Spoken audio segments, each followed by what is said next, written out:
بسم اللہ الرحمن الرحیم۔ السلام علیکہ یا صاحب العصر والزمان۔ اور سمجھ گئے کہ بہلول نے یہ ڈھیلا میرے اس عقیدے کی وجہ سے مارا تھا۔ جناب بہلول کا وزیر کو بہترین جواب۔ ایک دن ہارون الرشید کے درباری وزیر نے بہلول سے کہا، تم بڑے خوش نصیب ہو، تمہیں خلیفہ نے سوروں اور بھیڑیوں کا سرپرست بنا دیا ہے۔ بہلول نے بڑی بے باکی سے کہا، اب جب تو اس بات سے آگاہ ہو گیا ہے تو آج سے تیرے اوپر میری اطاعت لازم ہو گئی ہے۔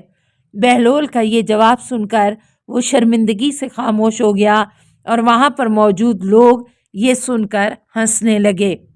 جبریہ کے ایک استاد سے شیعہ عالم کا مناظرہ۔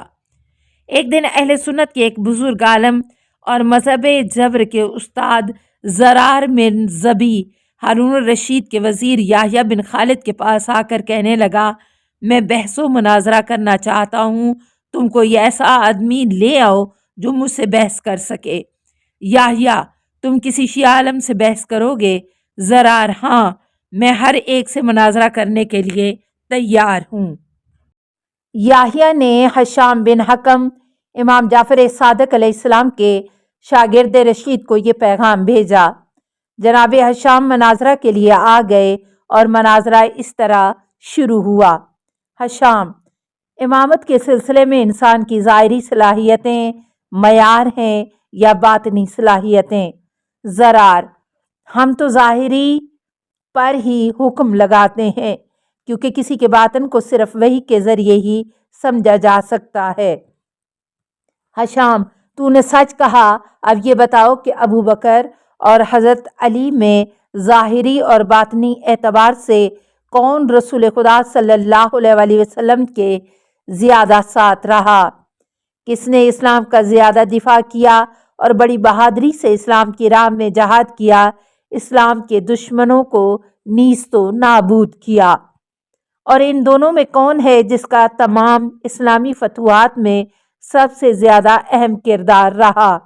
زرار، علی علیہ السلام نے بہت جہاد کیا اور اسلام کی بڑی خدمت کی، لیکن ابو بکر معنوی لحاظ سے ان سے بلند تھے۔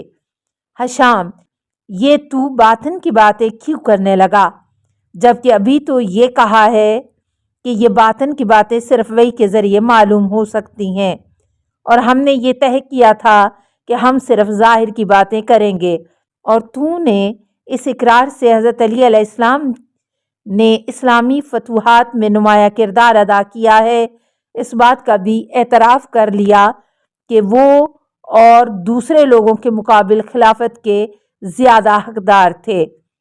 زرار، ہاں، ظاہراً تو یہی بات صحیح ہے۔ ہشام، اگر کسی کا نیک ظاہر نیک باطن جیسا ہو تو کیا یہ چیز اس کے افضل اور برتر ہونے کی دلیل نہیں بن سکتی؟ زرار، یقیناً یہ چیز انسان کے افضل و برتر ہونے کی دلیل ہوگی۔ ہشام، کیا تمہیں اس حدیث کے بارے میں معلوم ہے کہ جس کو رسول خدا صلی اللہ علیہ وسلم نے حضرت علی علیہ السلام کی شان میں ارشاد فرمائی اور جسے تمام اسلامی فرقوں نے قبول کیا ہے؟ انت منی بے منزلت ہارون من موسیٰ الا لا نبی بعدی۔ اے علی، تم کو مجھ سے وہی نسبت ہے جو ہارون کو موسیٰ سے تھی، سوائے اس کے کہ میرے بعد کوئی نبی نہیں ہوگا۔ زرار، میں اس حدیث کو قبول کرتا ہوں۔ اس بات کی طرف توجہ ہے کہ زرار نے کہا کہ کسی کا باطن صرف وحی کے ذریعے پہچانا جا سکتا ہے، اور رسول خدا صلی اللہ علیہ وسلم کی تمام باتیں وحی الہی سے ہوا کرتی تھیں۔ ہشام، کیا یہ صحیح ہے کہ رسول خدا صلی اللہ علیہ وسلم کی اس طرح کی تعریف اس بات کی دلیل ہے کہ حضرت علی علیہ السلام باطنی طور پر بھی ایسی ہی صلاحیتوں کے مالک تھے، ورنہ رسول خدا صلی اللہ علیہ وسلم کی تعریف غلط ہو جائے گی؟ زرار، ہاں، یہ اس بات کی دلیل ہے، یقیناً حضرت علی علیہ السلام باطنی طور پر بھی ویسی ہی صلاحیتوں کے مالک رہے ہوں گے، تبھی تو رسول خدا صلی اللہ علیہ وسلم نے ان کی تعریف کی۔ الشام، بس اب اس طرح خود تمہارے قول سے حضرت علی علیہ السلام کی امامت ثابت ہو گئی، کیونکہ تم نے خود ہی کہا تھا کہ باطن کی اطلاع وحی کے ذریعے ممکن ہے، اور رسول خدا صلی اللہ علیہ وسلم نے آپ کی تعریف کی ہے اور بغیر وحی کے کسی کی تعریف نہیں کر سکتے، لہٰذا حضرت علی علیہ السلام دوسرے تمام لوگوں کے مقابل زیادہ خلافت کے حقدار ہوئے۔ جناب فضال کا ابو حنیفہ سے دلچسپ مناظرہ۔ امام جعفر صادق علیہ السلام اور ابو حنیفہ کا زمانہ تھا۔ ایک دن مسجد کوفہ میں ابو حنیفہ درس دے رہے تھے۔ اس وقت امام جعفر صادق علیہ السلام کے ایک شاگرد فضال بن حسن اپنے ایک دوست کے ساتھ ٹہلتے ہوئے وہاں پہنچ گئے۔ انہوں نے دیکھا کہ کچھ لوگ ابو حنیفہ کے گرد بیٹھے ہوئے ہیں اور وہ انہیں درس دے رہے ہیں۔ فضال نے اپنے دوست سے کہا، میں اس وقت تک یہاں سے نہیں جاؤں گا جب تک ابو حنیفہ کو مذہب تشیع کی طرف راغب نہ کر لوں۔ فضال اپنے اس دوست کے ساتھ اس جگہ پہنچے جہاں ابو حنیفہ بیٹھے درس دے رہے تھے۔ یہ بھی ان کے شاگردوں کے پاس بیٹھ گئے۔ تھوڑی دیر کے بعد فضال نے مناظرے کے طور پر ان سے چند سوالات کیے۔ فضال، اے رہبر، میرا ایک بھائی ہے جو مجھ سے بڑا ہے مگر وہ شیعہ ہے۔ حضرت ابوبکر کی فضیلت ثابت کرنے کے لیے جو بھی دلیل لے آتا ہوں وہ رد کر دیتا ہے، لہٰذا میں چاہتا ہوں کہ آپ مجھے چند ایسے دلائل بتا دیں جن کے ذریعے میں اس پر حضرت ابوبکر، عمر اور عثمان کی فضیلت ثابت کر کے اسے اس بات پر قائل کر دوں کہ یہ تینوں حضرت علی سے افضل و برتر ہیں۔ ابو حنیفہ، تم اپنے بھائی سے کہنا کہ وہ آخر کیوں حضرت علی کو حضرت ابوبکر، عمر اور عثمان پر فضیلت دیتا ہے، جبکہ یہ تینوں حضرات ہر جگہ رسول خدا صلی اللہ علیہ وسلم کی خدمت میں رہتے تھے اور حضرت علی علیہ السلام کو جنگ میں بھیج دیتے تھے۔ یہ خود اس بات کی دلیل ہے کہ آپ ان تینوں کو زیادہ چاہتے تھے، اس لیے ان کی جانوں کی حفاظت کے لیے انہیں جنگ میں نہ بھیج کر حضرت علی علیہ السلام کو بھیج دیا کرتے تھے۔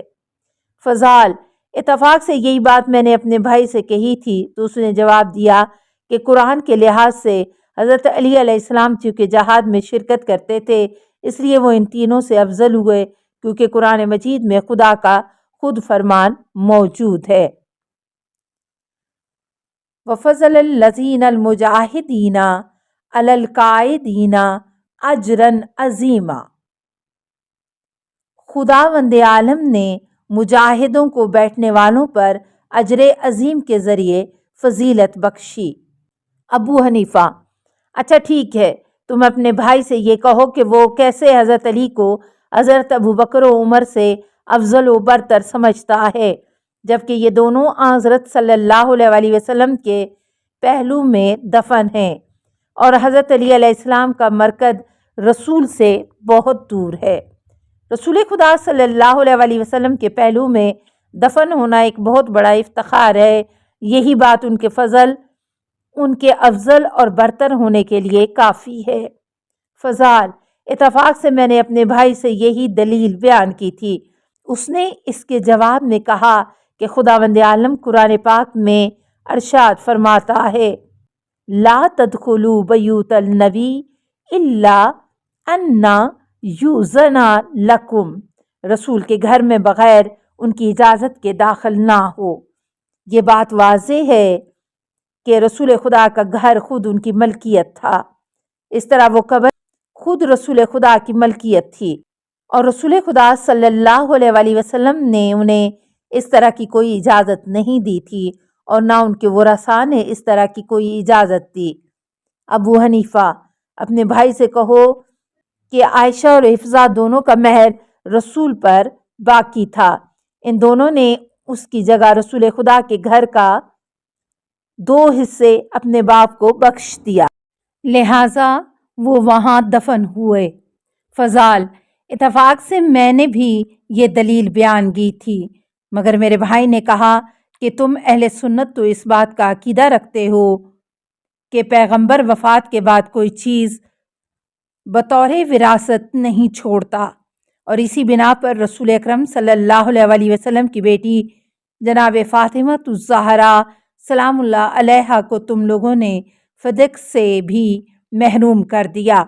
اور اس کے علاوہ اگر ہم یہ تسلیم بھی کر لیں کہ خدا کے نبی وفات کے وقت ارث چھوڑتے ہیں، تب یہ تو سبھی کو معلوم ہے کہ جب رسول اللہ صلی اللہ علیہ وسلم کا انتقال ہوا تو اس وقت آپ کی 9 بیویاں تھیں اور وہ بھی ارث کی حقدار تھیں۔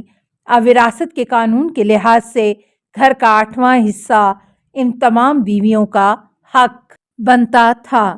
اب اگر اس حصے کو 9 بیویوں کے درمیان تقسیم کیا جائے تو ہر بیوی کے حصے میں ایک بالش زمین سے زیادہ نہیں کچھ نہیں آئے گا، ایک آدمی کی قد و قامت کی بات ہی نہیں۔ ابو حنیفہ یہ بات سن کر حیران ہو گئے اور غصے میں آ کر اپنے شاگردوں سے کہنے لگے، اسے باہر نکالو، یہ خود رافضی ہے، اس کا کوئی بھائی نہیں ہے۔ السلام علیکہ یا صاحب العصر والزمان، الامان الامان الامان من فتن الزمان، السلام علیکہ یا خلیفۃ الرحمن، السلام علیکہ یا امام الانس والجان، السلام علیکہ یا مظہر الایمان، السلام علیکہ یا شریک القرآن، السلام علیکہ یا قاطع البرہان، السلام علیکہ یا امام زماننا ھذا اجل اللہ فرجک وسہل اللہ مخرجک وظہورکا، السلام علیکہ ورحمۃ اللہ۔ اللہم صلی علی محمد و آل محمد۔